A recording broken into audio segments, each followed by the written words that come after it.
इंदौर के राजा Raghuvanshi murder case में जहां एक तरफ सोनम से मेघालय में पूछताछ चल रही है, तो वहीं इंदौर में राजा हत्याकांड की मुख्य आरोपी सोनम का भाई गोविंद राजा के परिवार से मुलाकात करने उनके घर पहुंचा, जहां राजा की मां से लिपट के रोया सोनम का भाई।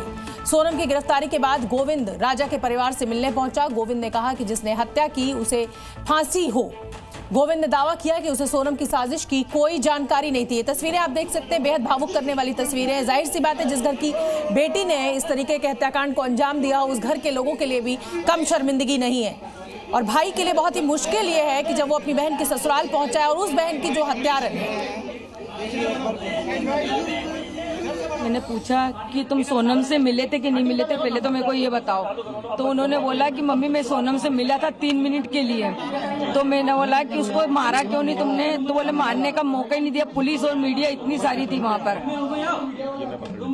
क्या बात हुई आपकी? यही बोला कि सोनम को फांसी दिलवाई जाए, गोविंद भैया नहीं बोल के गए।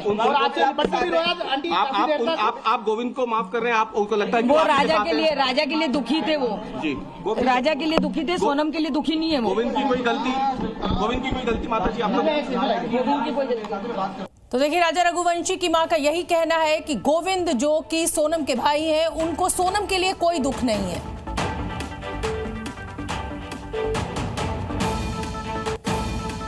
राजा रघुवंशी के परिवार से मिलने के बाद सोनम के भाई गोविंद ने प्रेस कॉन्फ्रेंस की और कहा कि गाजीपुर में सोनम से मिलने के बाद ही समझ गया कि सोनम गुनहगार है। गोविंद ने बताया कि वो गाजीपुर में सोनम से सिर्फ 2 मिनट के लिए मिला था। गोविंद ने यह भी दावा किया कि सोनम ने अपनी मां को राज कुशवाहा के बारे में कुछ नहीं बताया था। सुन लेते हैं। मैंने पूछा, उसने मना करा है, मगर उसके जो मैं 2 मिनट में जो समझाऊं वो इतना ही समझ पाया कि उसने करा है। और मैंने सबसे पहला कॉल विपिन जी को करके फाइनल बोल दिया कि साहब इनने गुनाह करा है, मुझे इनने मना कर दिया है, मगर उनने गुनाह करा है। हमेशा 24 घंटे सिर्फ दीदी दीदी बोलता था।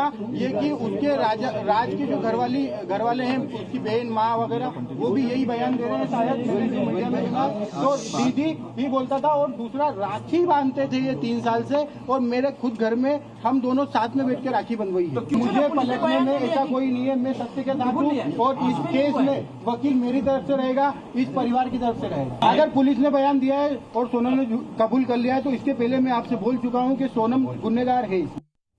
तो देखिए, एक भाई के लिए कितना मुश्किल पल है कि वो कह रहा है कि हम अपनी बहन के खिलाफ वकील खड़ा करेंगे। कितना मुश्किल पल सोनम रघुवंशी के परिवार के लिए भी है। राजा रघुवंशी के ऊपर तो बुरा वक्त है ही है, लेकिन सोनम के लिए भी आसान नहीं है, उनके परिवार के लिए।